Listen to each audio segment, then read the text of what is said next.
Boxingego here. If you like this video, make sure you hit the like button and also subscribe to the channel and hit the bell icon on the top of your screen to get notified when the latest new content drops. One. There's a handful of flaws. Can we get one specific? His defense. He's there to get hit. Even though he's monstrous offensively, his defense doesn't add up. And if I can be my best at my defense and be on my A game as well with my offense, then it's going to be a long night. Are you going to do anything different this fight prior to all your other fights that you have? We have yet to see. I don't know what will go down inside the fight. The true champions make adjustments if need be, but I know we have a game plan that we're going to try to implement. And if we need to go to a game, plan B or plan C, we will be prepared for that as well. Now, you made some additions to your camp this time. Chris Algieri this go-round, Virgil Hunter. Why this fight and why right now these new additions? Well, first off, I want to take my hat off to you, brother, for not only just being neutral, but, you know, being what a reporter is supposed to be, right? Not being biased, not putting your own personal opinions in there, and just respecting the sport. So hats off to you, brother. Appreciate that.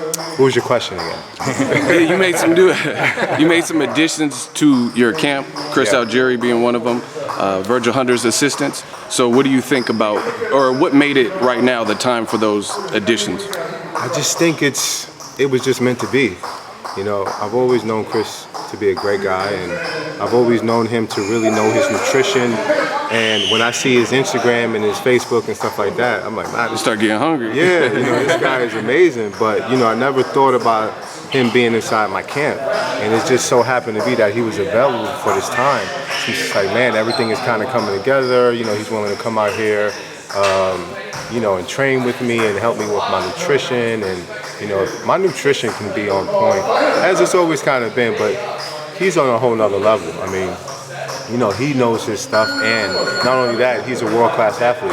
You know, he's been at this level before as a professional boxer, so the mental gain that you get from this is, you know, through the roof as well.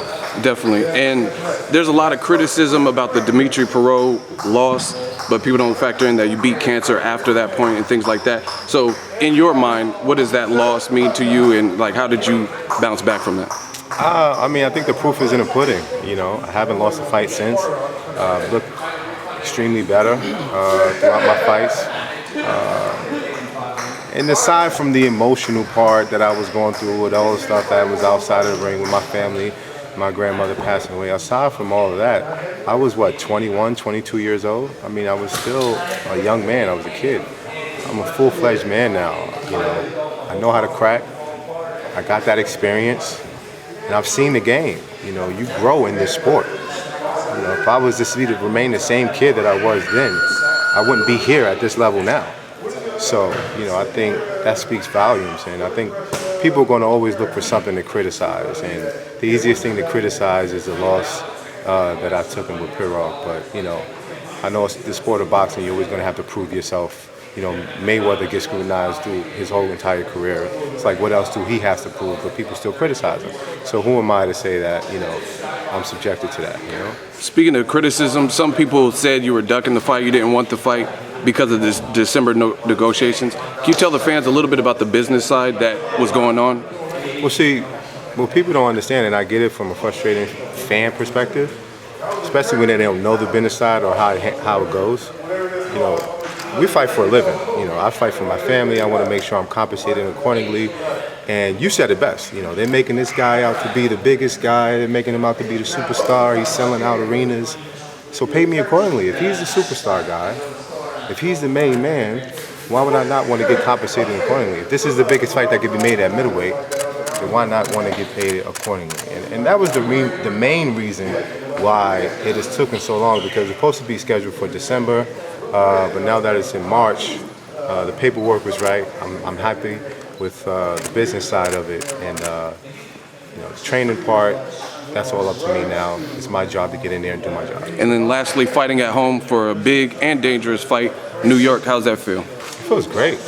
I just feel like, you know, I wouldn't want to have it any place in the world other than New York, because the Mecca of boxing, Madison Square Garden, it's historic, you know, and this is one of those historic fights, you know. So I believe, from a fan and from my own perspective, I just feel like it couldn't have been at a better place, because New York fans are the best. The Mecca of boxing throughout the history of the world has been the #1 place for big, extravagant fights.